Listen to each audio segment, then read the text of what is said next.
Market Mantra, Market Mantra, Market Mantra,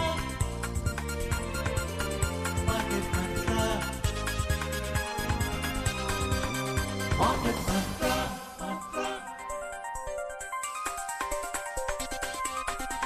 Market Mantra. Good evening and welcome to Market Mantra, the program in which we give you a complete update on the economic, business and stock market news of the day. I am Niharika Bhuvania and with me is my co-anchor in Hindi, Subodh Mishra. नमस्कार श्रोताओं, कारोबारी खबरों के साथ market मंत्र हाजिर है। हम आधे घंटे के इस शो में शेयर बाजार और अर्थ जगत की खबरों पर गौर करेंगे। आज के समाचारों पर चर्चा करने के लिए स्टूडियो में मौजूद हैं वरिष्ठ आर्थिक विश्लेषक सिद्धार्थ सिंह। नमस्कार सिद्धार्थ, कार्यक्रम में आपका स्वागत है। आप दोनों को भी नमस्कार। पहले हेडलाइंस के साथ Niharika. Let's take a look at the headlines for this evening first. Benchmark domestic equity indices end week with strong gains of over 1%. Sensex rallies more than 1,000 points. Nifty reclaims 25,100. Major Asian markets end mixed. European indices trading with gains. And global crude oil prices fall. Brent crude slips over 3% to trade at $75 per barrel. देश के share बाजारों के सूचकांक आज 1% से ज्यादा की बढ़त के साथ बंद हुए। सेंसेक्स में 1,000 अंकों से ज्यादा का उछाल। निफ्टी फिर से 25,100 के पार। प्रमुख एशियाई बाजारों में मिला जुला रुख। यूरोपीय सूचकांकों में बढ़त और दुनिया में कच्चे तेल की कीमतों में गिरावट। ब्रेंट क्रूड 3% से ज्यादा गिरकर $75 प्रति बैरल पर आ गया।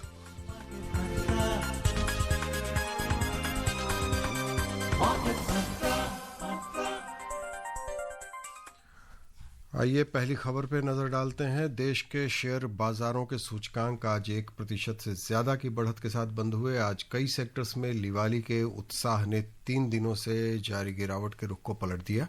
बॉम्बे स्टॉक एक्सचेंज का सेंसेक्स 1,046 अंक बढ़कर 82,408 पर बंद हुआ। नेशनल स्टॉक एक्सचेंज का निफ्टी 319 अंक बढ़कर 25,112 पर आ गया। दोनों सूचकांकों में लगभग 1.3% की बढ़ोतरी दर्ज की गई। बीएसई के व्यापक बाजार में भी बढ़त रही। मिड कैप सूचकांक में 1.2% और स्मॉल कैप सूचकांक में 0.5% से कुछ अधिक का उछाल देखा गया। The benchmark domestic equity indices surged over 1% today, fueled by broad-based buying spree, snapping a 3-session losing streak. The 30-share index at the Bombay Stock Exchange, Sensex, rallied 1,046 points to close at 82,408. The National Stock Exchange, Nifty 50, zoomed 319 points to settle at 25,112. Both the indices rose almost 1.3% each. The broader market indices at the BSE also closed higher. The mid-cap index advanced 1.2% and small-cap index added over 0.5%. जी निहारिका, कुछ और details हैं। Sensex में शामिल 30 कंपनियों में से 29 के share आज मुनाफे में रहे। सिर्फ मारुति के शेयर में ज्यादा बदलाव नहीं देखा गया। सबसे ज्यादा बढ़ने वाले शेयरों पर नजर डालें। भारतीय एयरटेल में 3.2%, महिंद्रा एंड महिंद्रा में 2.9% और पावर ग्रिड में 2.3% की बढ़त रही। Bilkul, and now let's take a look at the sectoral indices. The sectoral indices at the BSE, all 21 sectors ended in positive territory. Among the top gainers, telecommunications soared over 2.7%, realty gained more than 2.2%, and utilities rose over 1.6%. The overall breadth at the BSE was positive as shares of 2,463 companies advanced. Shares of 1,484 companies declined, while shares of 147 companies remained unchanged. At the National Stock Exchange, 28 companies hit their 52-week high, while 38 hit their 52-week low. जी अभी सिद्धार्थ, हमने जो देखा, जिस तरह के आंकड़े अभी निहारिका बता रही थी और जो हमने पढ़े अभी, उसमें अगर हम गौर करें तो लगता है जैसे ओवरऑल हमें बाजार में उत्साह का रुख दिख रहा है और पिछले 3 दिनों की गिरावट आज खत्म हुई है। इसको लेकर अभी जो पूरी दुनिया में अनिश्चितता और अर्थव्यवस्था को लेकर जो कई तरह की शंकाएं आ रही थीं, क्या बाजार आज उसको झुठलाता हुआ लग रहा है? नहीं, बिल्कुल ठीक कह रहे हैं सुबोध जी आप। झुठलाना कह लें या आप ये कह लें कि जो हमारे डोमेस्टिक फंडामेंटल्स हैं वो इतने मजबूत हैं, तो शायद कहीं ना कहीं वो भी बाज़ार पे एक असर डाल रहे हैं। हाँ, ये अलग बात है कि जो एक्सटर्नल अनसर्टनिटीज़ हैं, खासकर जब से ट्रंप साहब अमेरिका के राष्ट्रपति बने और जो टैरिफ की बात की, फिर उससे पहले जो FIIs जो उन्होंने अपना जो इन्वेस्टमेंट भारतीय बाज़ारों से जो उन्होंने वापसी की, और आज भी अभी FIIs के रुख को लेके कोई एक निश्चित वो नहीं दिखता है, ट्रेंड नहीं मिलता है हमको। कभी किसी दिन इन्वेस्टमेंट होता है, किसी मतलब बहुत बड़े रूप में, बड़े पैमाने पे अभी भी FIIs नहीं है। हाँ बिल्कुल आप। और तो मुझे लगता है, और कहीं ना कहीं अभी एक जो हमारी अपनी इंटरनल मार्केट्स में जो हमारा एक रिटेल इन्वेस्टर, रिटेल पार्टिसिपेशन, चाहे वो म्यूचुअल फंड से हो, डायरेक्टली हो, तो कहीं ना कहीं वो भी बाज़ार को बहुत बड़े पैमाने पे अब गाइड कर रहा है। मतलब अगर आप हिंदुस्तान की बाज़ार को देखें, इक्विटी मार्केट, तो we are around close to 5 trillion market cap जो है हमारी 5 ट्रिलियन रुपीज़ के, and it is growing at around 18%।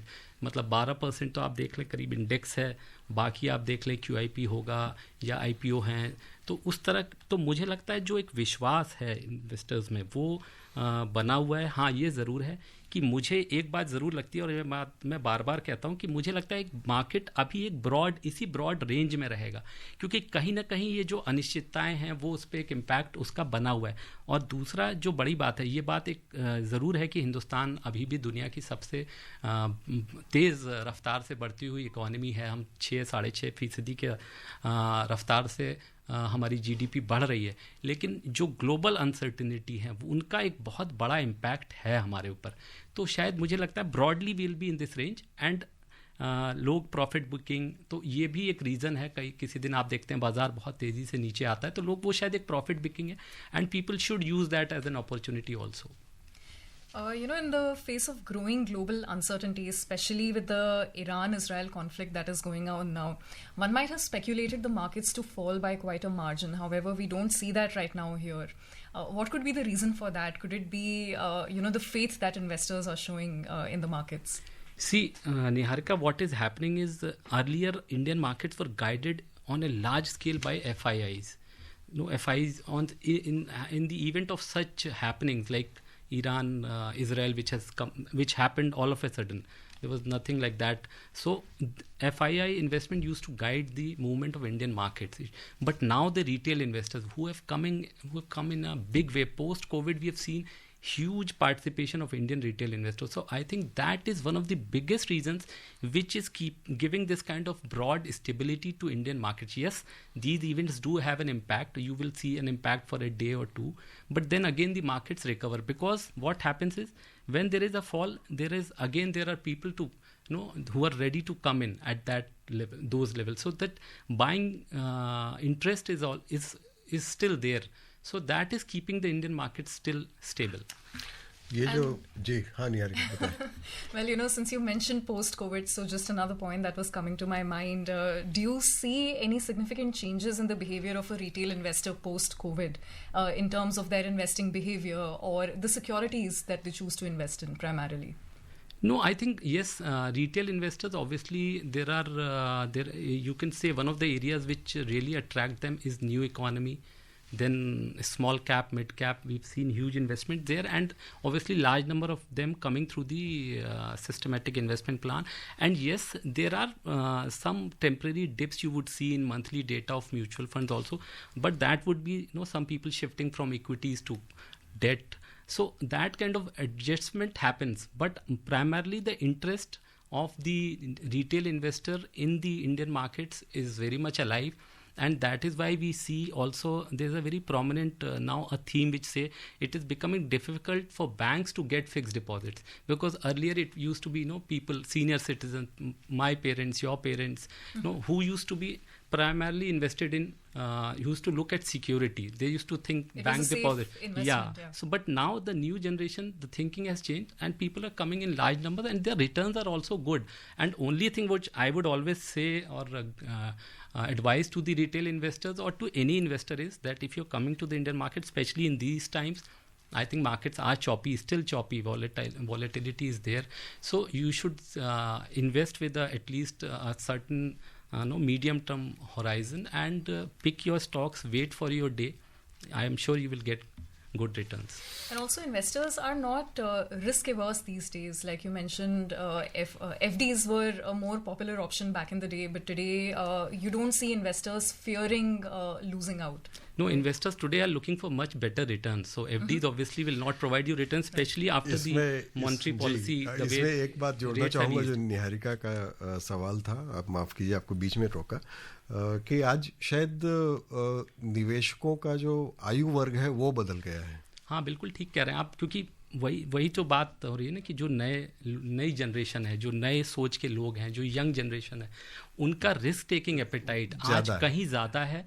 जो मेरे पेरेंट्स या आपके पेरेंट्स या मैं अपने को भी उसमें कुछ हद तक हम लोग अपने आप को भी उसमें डाल सकते हैं. तो यही वजह है कि आज मार्केट्स में जो पहले FIIs हिंदुस्तान की मार्केट को गाइड करते थे, चलाते थे, जो अगर मैं उसको एक शब्द हम लोग बोलते हैं, थोड़ा लूज रिमार्क है कि गोरे पहले बहुत उनका इम्पैक्ट होता था बहुत ज़्यादा, अब लेकिन वो इम्पैक्ट कहीं ना कहीं डाइल्यूट हुआ है उनकी, डिस्पाइट मतलब चाहे वो विड्रॉ कर गए बड़े पैमाने पर, फिर भी हिंदुस्तान की बाज़ार पे उतना इम्पैक्ट नहीं है.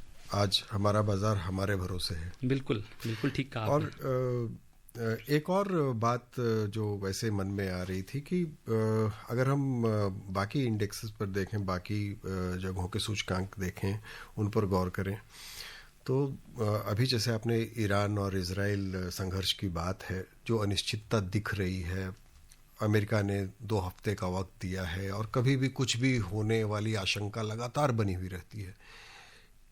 इसके बीच में बाकी देशों के सूचकांक तो चलिए वहाँ के अपने फैक्टर्स होंगे, तेल Aviv index all time high पर रहा कल.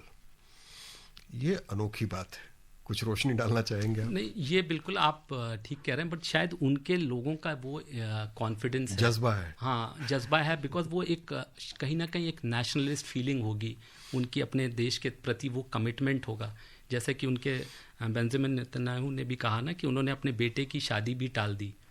ही is paying that as a cost for this war.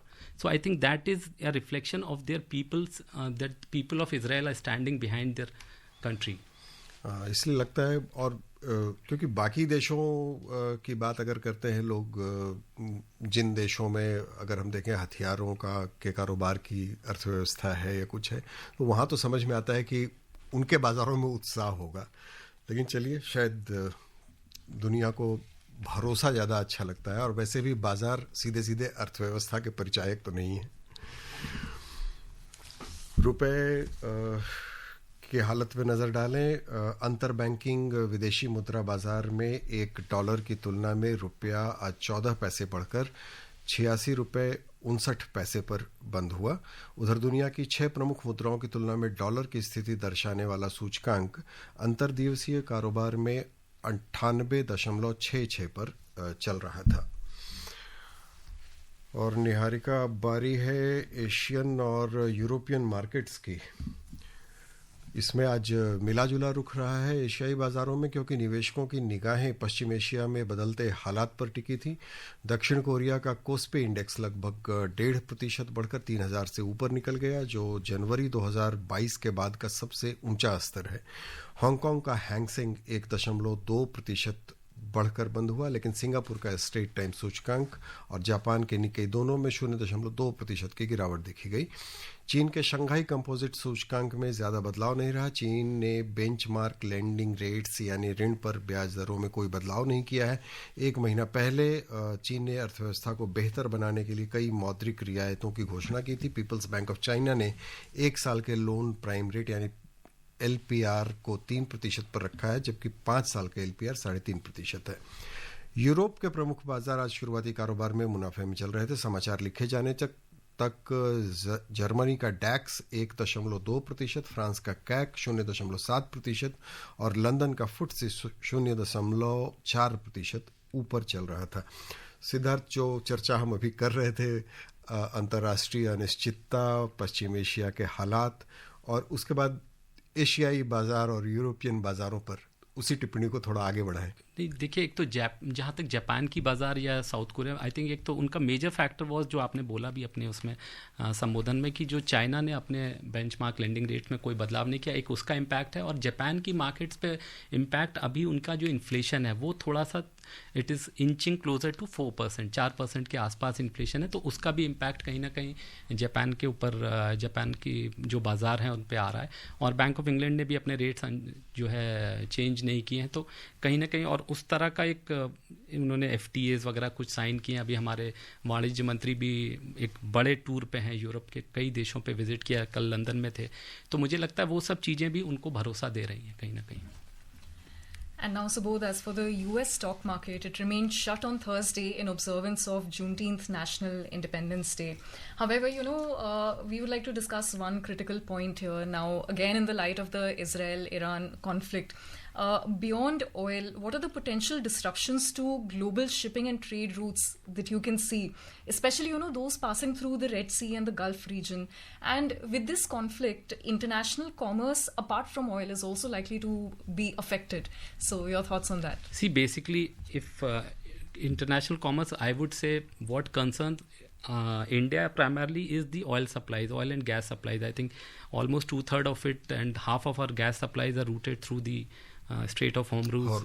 Yeah, so I think that is what is one critical part which could see that impact. But yes, and primarily we are obviously importing through Saudi Arabia, Kuwait, UAE, Iraq. So I think if that kind of, as of now, there's no disruption. But yes, Iran, if things go beyond a certain point, I think Iran has threatened to shut that route. So if in that eventuality, obviously, yes, we will have to look at contingencies, but India does has we have good storage facilities of crude as well as gas. So there's nothing to worry immediately, but yes, in the long term, it all depends how things pan out. It is not very easy to predict what happens tomorrow. Absolutely. And, you may predict one thing, but something completely opposite is likely to happen, like we see in the markets, right? जी, अगली खबर पर चलते हैं निहारिका, जो काफ़ी अच्छे आंकड़े हैं। भारत के बुनियादी ढांचे का आउटपुट इस साल मई में एक साल पहले की समान अवधि की तुलना में 0.7% बढ़ा। यह देश के औद्योगिक उत्पादन का लगभग 40% हिस्सा है। वाणिज्य और उद्योग मंत्रालय द्वारा जारी किए गए आंकड़ों के अनुसार सीमेंट, स्टील, कोयला और रिफाइनरी उत्पादों यानी भारत के 4 प्रमुख क्षेत्रों में पिछले महीने वृद्धि हुई है। सीमेंट उत्पादन में 9.2% की वृद्धि हुई, इस्पात उत्पादन में 6.7% की बढ़ोतरी देखी गई, कोयला उत्पादन में 2.8% की बढ़त रही। पेट्रोलियम रिफाइनरी उत्पादन में वार्षिक आधार पर 1% से अधिक की वृद्धि हुई। इसके उलट उर्वरक उत्पादन में 5.9% की गिरावट आई, बिजली उत्पादन में 5.8% की कमी आई है, प्राकृतिक गैस उत्पादन में 3.6% की गिरावट आई है और मई 2024 की तुलना में कच्चे तेल के उत्पादन में 1.8% की कमी आई है। औद्योगिक उत्पादन सूचकांक में 8 प्रमुख उद्योगों का हिस्सा 40.27% है। सिद्धार्थ, वैसे देखें तो अगर ईयर ऑन ईयर हम देख रहे हैं तो 0.7% है, चलिए पॉजिटिव है, हम इसे अच्छा ही मान लेते हैं। लेकिन कुछ सेक्टर्स हैं जिनमें उत्पादन के आंकड़े जो कम हुए हैं वो काफ़ी कम हुए हैं। नहीं देखिए सुबोध, मुझे जो लगता है कि ये लगातार दूसरा महीना है जब कोर सेक्टर, जो हमारा कोर सेक्टर की जो ग्रोथ है वो काफ़ी म्यूटेड है और थोड़ा सा मुझे लगता है चिंताजनक है। और शायद इसका अंदेशा हमारे सेंट्रल बैंक या रिजर्व बैंक को था, क्योंकि अगर आप जैन मार्च की हमारी जो GDP quarter, Jan March quarter की जीडीपी देखेंगे तो there was a huge rebound 7.4%। तो मुझे लगता है उनको शायद इस स्लो डाउन का कहीं ना कहीं अंदेशा था, इसीलिए अगर जो लास्ट उनकी मॉनेटरी पॉलिसी थी आरबीआई की, तो उन्होंने जो एक बड़ा बूस्टर जो रेट कट दिया, और ना केवल रेट कट किया, साथ ही साथ उन्होंने जो है सीआरआर में कट भी अनाउंस किया, उसके 1% का तकरीबन, तो कहीं ना कहीं लिक्विडिटी प्रोवाइड की है। और दूसरा जो मुझे लगता है उसके साथ साथ जैसे और जो स्टेप्स हैं जो कल उन्होंने प्रोजेक्ट फाइनेंसिंग, इंफ्रास्ट्रक्चर के लिए जो प्रोजेक्ट फाइनेंसिंग है, नॉर्म्स हैं, उनको भी कहीं ना कहीं और आसान बनाया ताकि बैंक्स सस्ता कर्ज इंफ्रास्ट्रक्चर सेक्टर में, जो भी पोर्ट्स हों, रोड्स हैं जो इस सेक्टर में, और कहीं ना कहीं इसी इसी क्रम में सरकार भी एक बड़ा पैमाने पे कैपिटल एक्सपेंडिचर तकरीबन 11 लाख करोड़ का कर रही है। तो मुझे लगता है कहीं ना कहीं वो चिंता आरबीआई के मन में है, क्योंकि एक हल्का सा ये दिख रहा है कि स्लो डाउन कहीं, और लेकिन इसको मैं ये भी एक बार इसके साथ साथ ये भी जोड़ना चाहूँगा, चूँकि जब साल शुरू होता है तो थोड़ा pace of investment, pace of expenditure वो स्लो होता ही है। और हमेशा हम ये मानते हैं कि जो पेस है वो तकरीबन अक्टूबर के आसपास पकड़ता है, जब वो त्यौहार का सीज़न आता है, तो सेकेंड हाफ हमेशा ज़्यादा प्रोडक्टिव होता है। लेकिन मुझे लगता है कहीं ना कहीं आरबीआई, चूँकि सेंट्रल बैंक को इस बात का अंदेशा, क्योंकि उनका एक जो रिसर्च का एक विंग है वो बहुत ही स्ट्रांग है, तो कहीं ना कहीं उनको ये फीडबैक उनके पास रहा होगा, और इसीलिए उन्होंने इतने बड़े पैमाने पे ये जो रेट कट किया, ताकि जो है लिक्विडिटी, हाँ बिल्कुल बूस्ट मिले, ताकि मतलब इन्वेस्टमेंट कहीं ना कहीं डिमांड, क्योंकि सरकार की तरफ से ऑलरेडी हमको इनकम टैक्स में रिलीफ दी गई है, तो वो जो डिमांड है तो वो, और इसके साथ साथ क्रेडिट फ्लो हो, तो ताकि दोनों का समावेश में कहीं ना कहीं इसको जो है, जो ये डेटा हम देख रहे हैं थोड़ा सा चिंताजनक है मुझे लगता है, बट दिस शुड इम्प्रूव। वैसे देखूँ तो सीमेंट उत्पादन में 9.2% की वृद्धि है और इस्पात में 6.7% की। वही वो जो आप बोल रहे हैं ना, वो हैं जो दो इसके, ये दो बड़े कोर हैं, और रियल एस्टेट देश में जो आप बोल रहे हैं रियलिटी इंफ्रास्ट्रक्चर, तो कहीं ना कहीं उसके लिए बहुत पॉजिटिव है। बट मुझे लगता है साथ साथ जैसे इलेक्ट्रिसिटी है, फर्टिलाइजर, मुझे इसलिए चिंता नहीं लगता, बिकॉज मुझे लगता है अब सोइंग सीजन आ रहा है जी, तो वो पिक कर जाएगा, वो कहीं ना कहीं सीजनल इम्पैक्ट हमको दिख रहा है। लेकिन साथ साथ नेचुरल गैस है, तो मुझे लगता है जो थोड़े स्टेप्स आरबीआई ने लिए हैं, और कुछ ना कुछ मुझे लगता है सरकार की तरफ से भी, और मुझे लगता है कहीं ना कहीं इन्वेस्टर्स से जो उनके कुछ अंदेश, ऐसे जो उनके चिंताएं होंगी, उनको सरकार भी दूर करेगी। और मुझे लगता है ये चीज़ें, हमें लगता है अगला जब हम डेटा देखेंगे तो थोड़ा चीज़ें इम्प्रूव होंगी। And Subodh, now I will lead our listeners quickly through the next two stories, one of which also relates to the RBI guidelines for project finance. First, let's take a look at India's foreign exchange reserves, which rose more than $2.2 billion, reaching over $698 billion in the week ending 13th June. According to the weekly statistical supplement released by the Reserve Bank of India during the last week, foreign currency assets, a major component of the reserves, were up by over $1.7 billion to over $589 billion. Gold reserves surged by over $428 million, totaling to $86.31 billion. Meanwhile, special drawing rights was up by $85 million, reaching over $18.75 billion, and central bank's position in the International Monetary Fund also increased by $43 million, reaching $4.45 billion. And as for the RBI has released the final guidelines for project finance, giving banks relief by significantly lowering the provisioning requirements compared to what was proposed earlier. These new norms will be applicable from October 1st, 2025. Under the final rules, banks will now have to set aside a general provision of 1.25% for loans to commercial real estate projects during the construction phase. For commercial real estate, residential housing, the provision has been set at 1%. All other project loans during the construction phase will also require a provision of 1%. So, Siddharth, just generally, how will these directions institutionalize a framework for the real estate sector for financing project loans while also addressing underlying risks that may be there?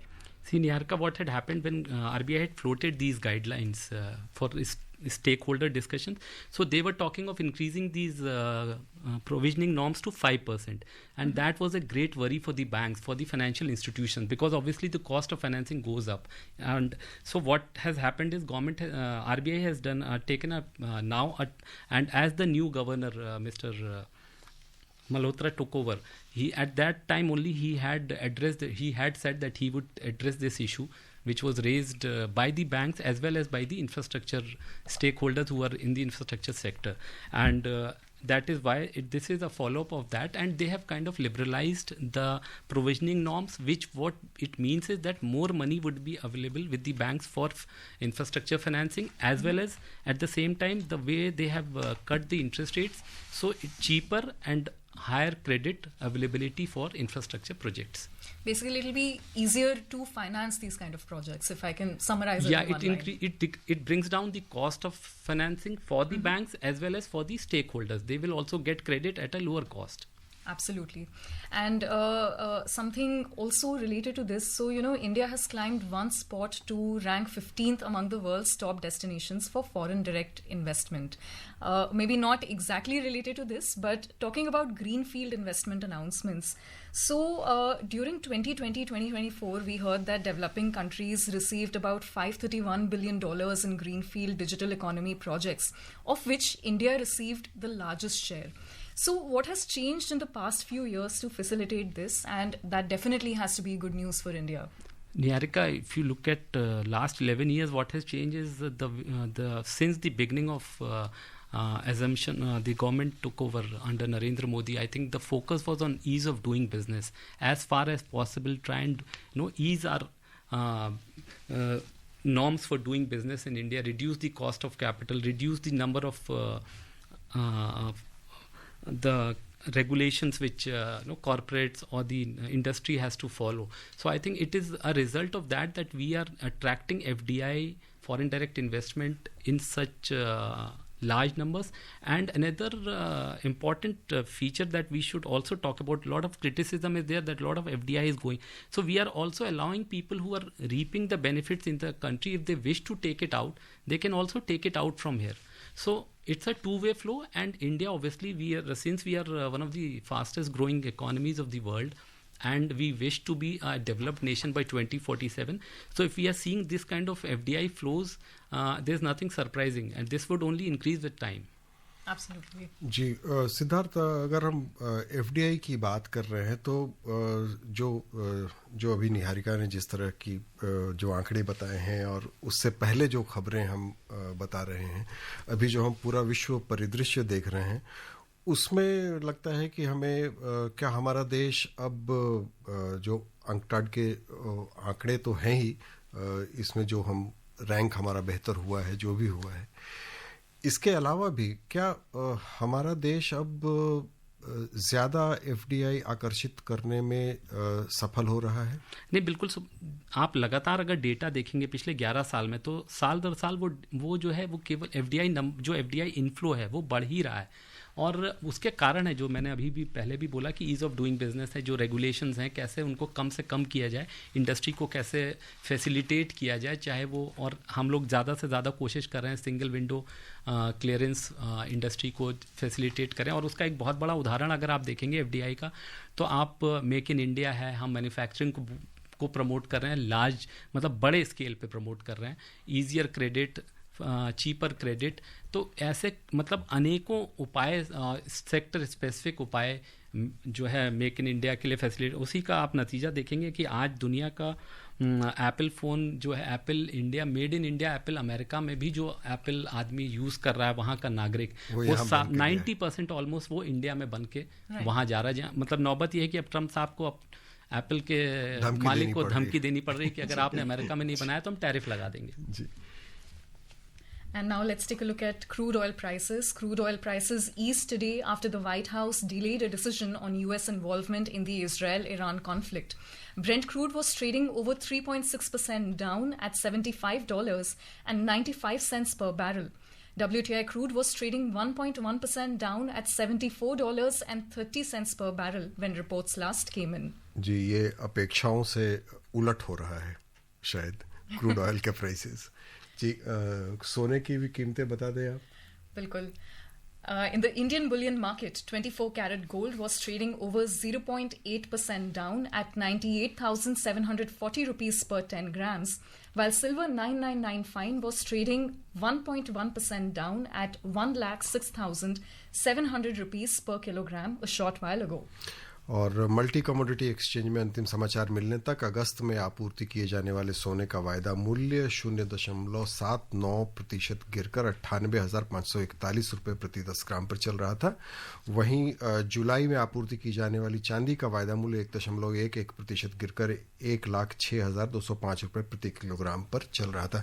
Siddharth, कार्यक्रम में आने और बहुत अच्छी चर्चा के लिए बहुत बहुत धन्यवाद। Thank you. And before we close, a quick reminder of the headlines. Benchmark domestic equity indices end week with strong gains of over 1%. Sensex rallies more than 1,000 points. Nifty reclaims 25,100. Major Asian markets end mixed, European indices trading with gains, and global crude oil prices fall. Brent crude slips over 3% to trade at $75 per barrel. And with that, it's a wrap on this edition of Market Mantra. For now, goodbye.